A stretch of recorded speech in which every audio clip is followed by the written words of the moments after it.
picnic जाम दिदी भनेर जातिबित्ती कर गरेर 5-6 चोटि फोन गरेर बोलाए के अरे आफूलाई नि घर बस्दा बस्दै वाक्क लागेको कहाँ मन्यै भएको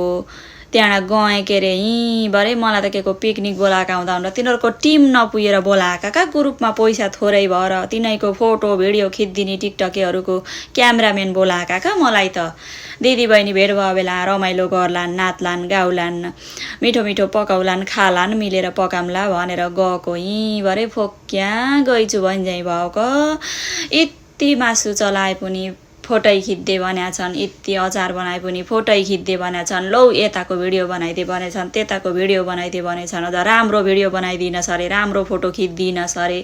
यसै गरे हन मोबाइल ठडाहन् त्यसै गरे हन मोबाइल ठडाहन् घुम्न भनेर मुड फ्रेस गर्न भनेर गएको के अरे टाउको दुखेर दबाई खानी भइहुक म त अब आइसलबाट त परान गएँ नि म त यस्ता ग्रुपमा त म त जान्न का पिकनिक भनेर त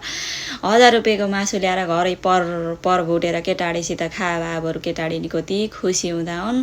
फोक्या गइछु भन्ज्याइ भयो छ्या